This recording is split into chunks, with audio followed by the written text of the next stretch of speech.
Lake Michigan was calm that night, the air still warm from the day.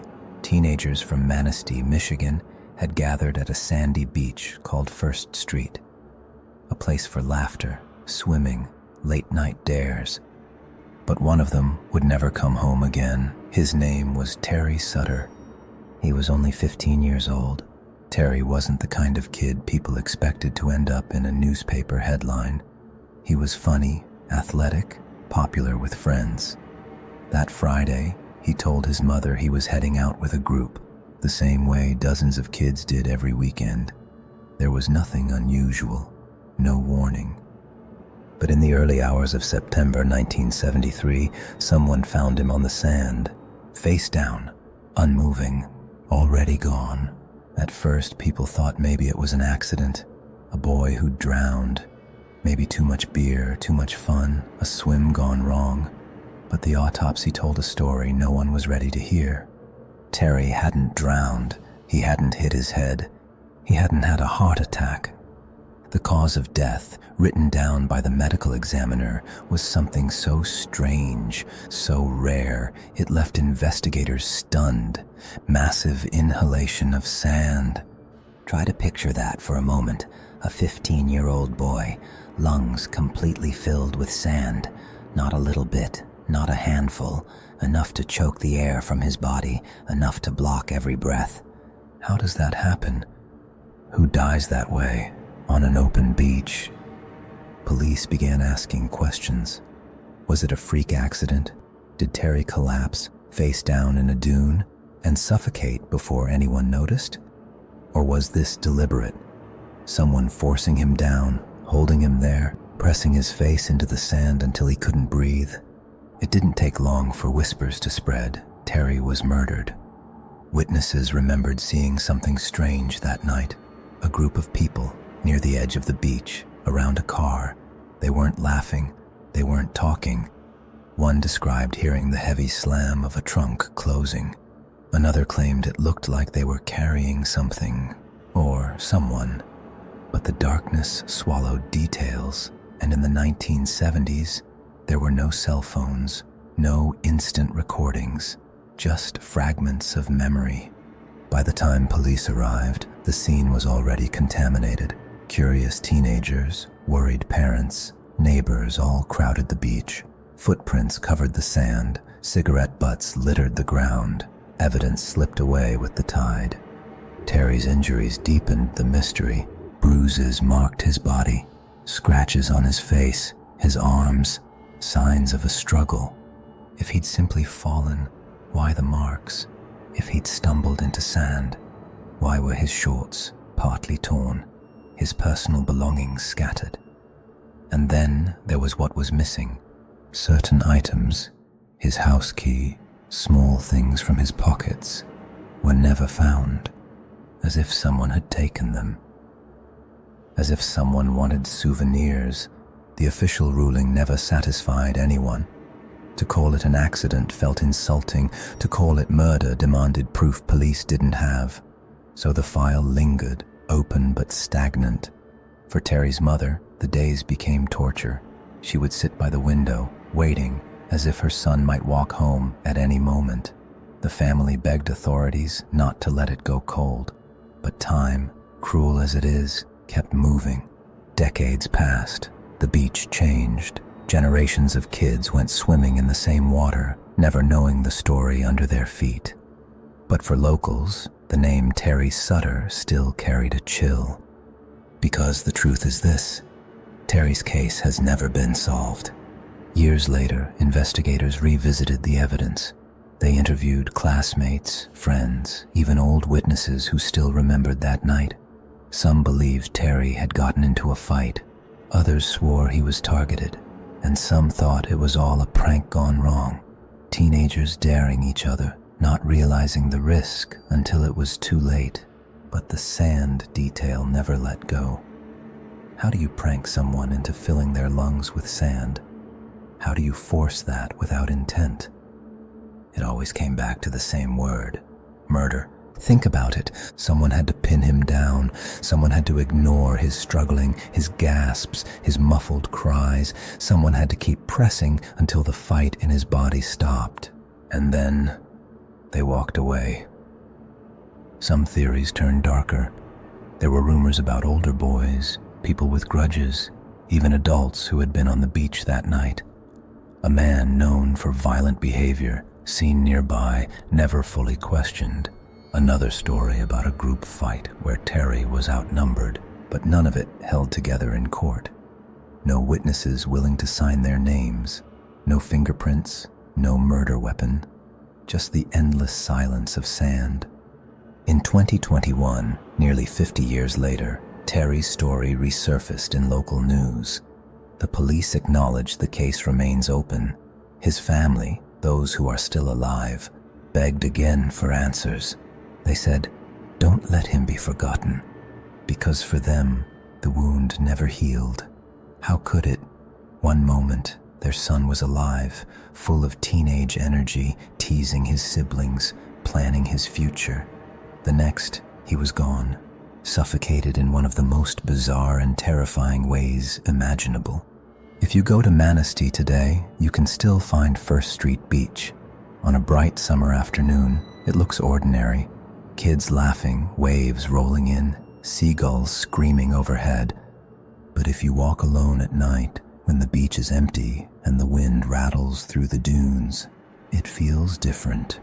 Locals say the sand there never sits still, that when the moon is high, you can hear faint coughing, a boy gasping for breath. Some even say if you stand barefoot too long, the ground feels like it's pulling you under, hungry for another victim. Whether you believe the ghost stories or not, one thing is certain. The real horror isn't a haunting. It's that Terry's killer was never found. 50 years of silence, 50 years without justice. A 15-year-old boy buried alive by sand and no one punished. Winter. A black sea.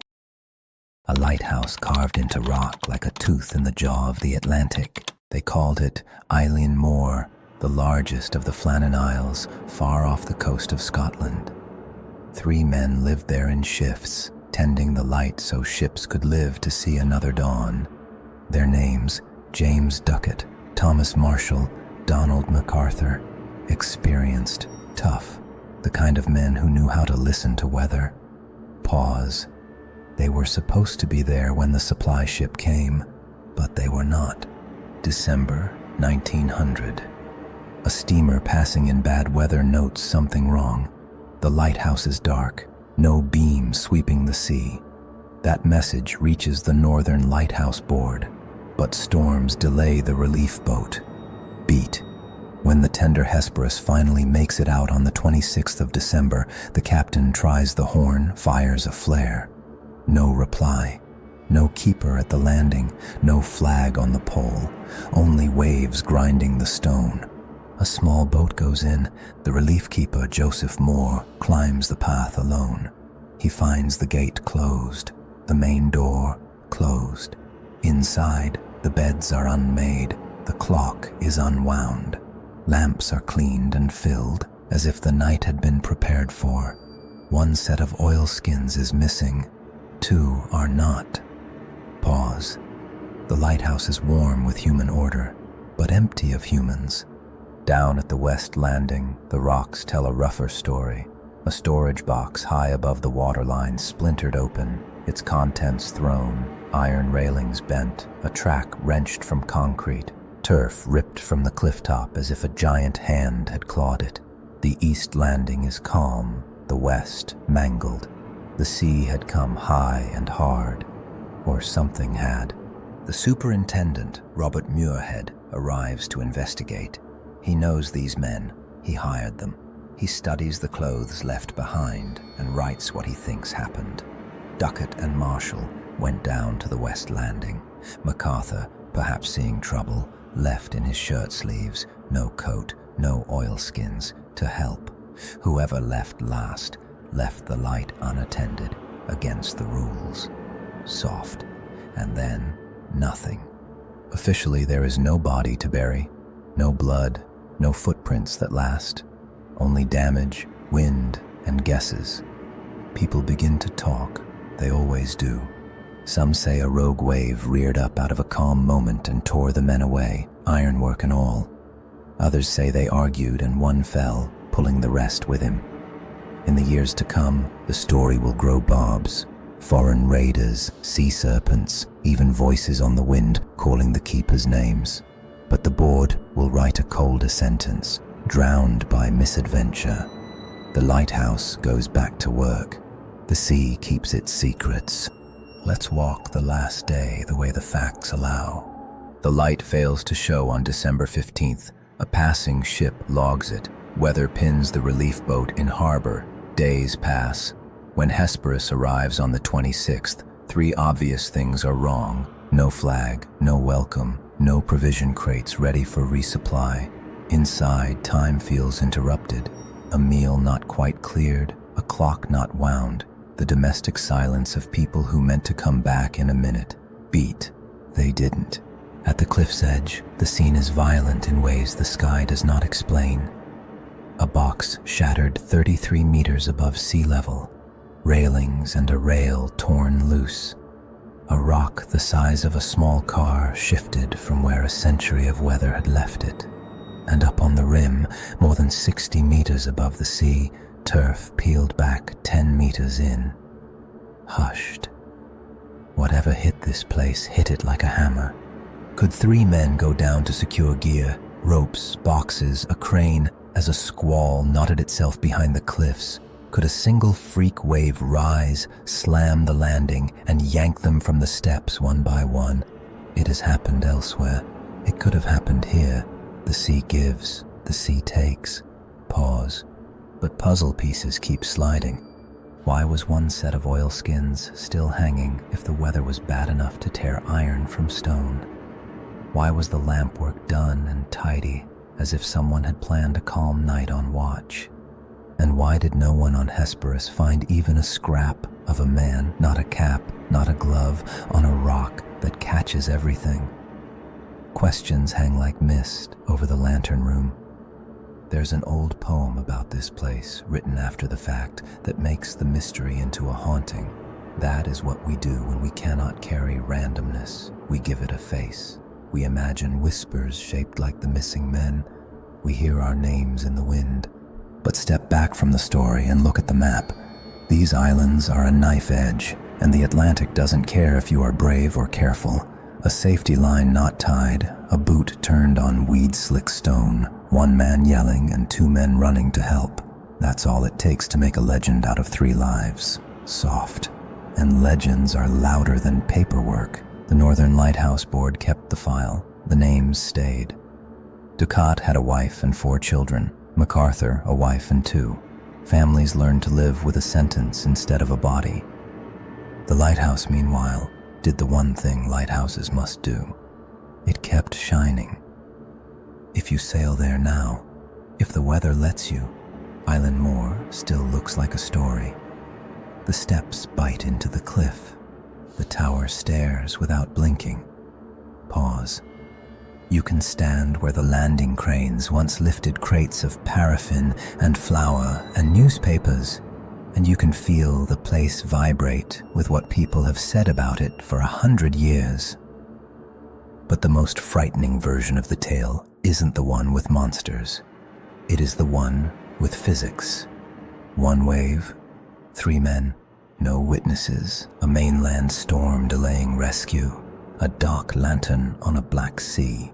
Sometimes horror is not a shadow that grows teeth. Sometimes it is a job done 1,000 times until it isn't. On paper, their case is tidy, missing, presumed drowned. In the mind, it never is. The clock left unwound, the door left closed, the oilskins, one set forgotten or trusted not needed, the iron torn like ribbon. Beat. These are not ghosts, they are details, and details are the only hauntings that last. So when you hear someone call it the Flannan Isle mystery, remember that mysteries don't need curses to be terrible. They need distance, bad weather, and a minute where help is too far away. That is enough to erase 3 men and leave only a light, sweeping the water as if to say, here, here, here. And the sea answers, as it always has, not today.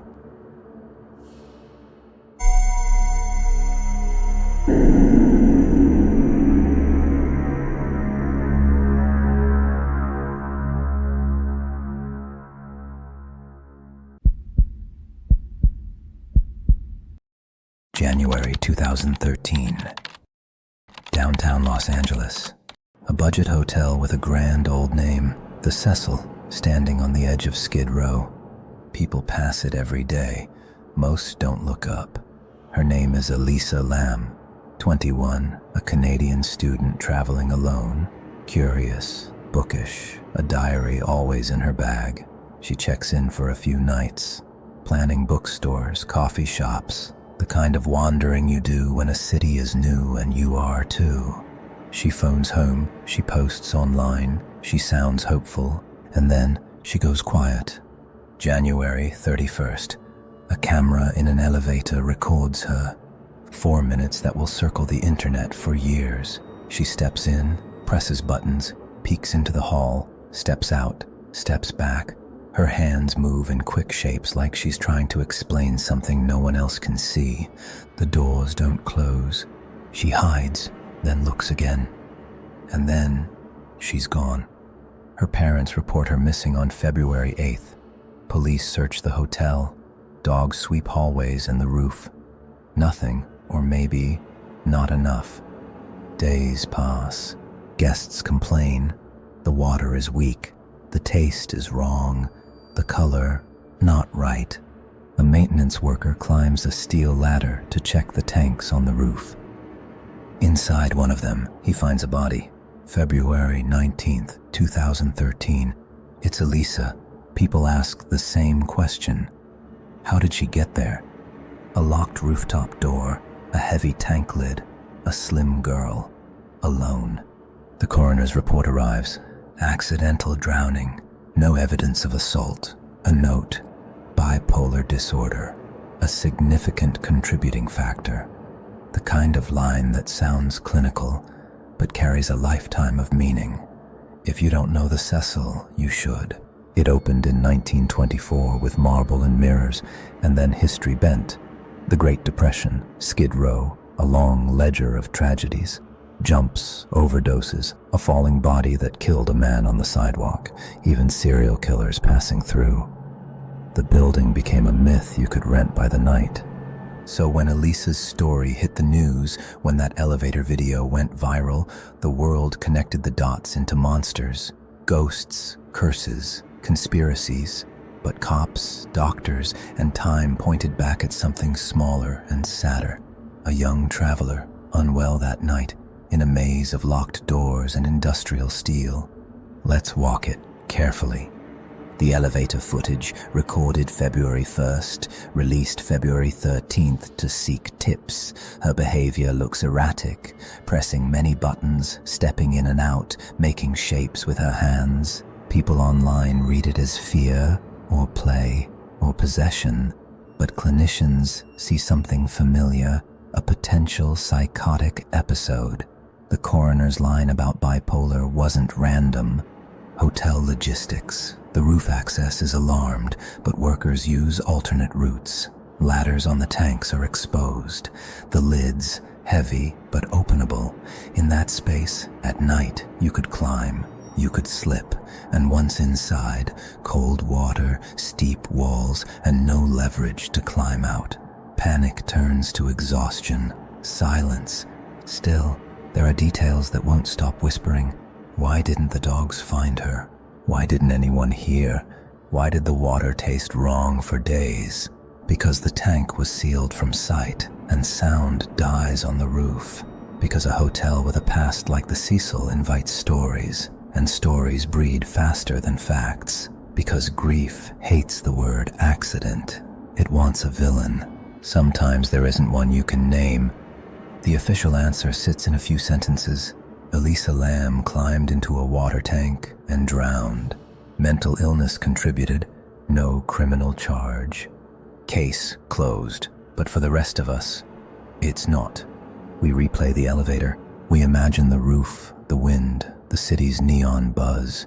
We picture her choosing the wrong door.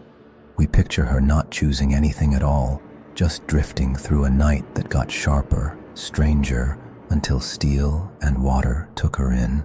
There's another reason this story shakes people. Because hotels feel like containers for other people's lives. You close a door and the world shrinks to a bed, a lamp, a humming fan. You trust the building to hold you together. But the Cecil had been leaking tragedy for decades. And when tragedy happens in a place like that, it echoes. It colors the walls. It makes the ordinary feel haunted. If you stand across the street at night, the Cecil looks like a stack of dark teeth. Some windows glow, most don't. The rooftop is a silhouette, angles and ladders and tanks like sleeping giants. Somewhere up there, in February wind, a maintenance worker lifted a lid and changed a family forever. Elisa's parents asked for privacy and for people to remember their daughter as more than a mystery. She loved books. She wrote about loneliness and kindness and the small ways we stay alive together. Sometimes internet detectives forget that the case file ends with a person, not a puzzle box. So here is a truer ending. A young woman traveled because she wanted the world to feel larger. On a winter night, her mind betrayed her. A hotel with too much history and too little safety got the rest. When people ask why this story haunts them, I say, because it could happen to someone you love, in a city you trust, behind a door you've already closed. Because horror isn't always claws and shadows. Sometimes it's a ladder, a lid, and a mistake no one comes back to explain. If you ever ride that old elevator, if it still runs, you'll watch the numbers glow and hear the cables moan. You'll think of 4 minutes of video and a girl who steps out and never steps back in. The doors will shut on empty air and you'll feel it. How a place can remember even when people try to forget. And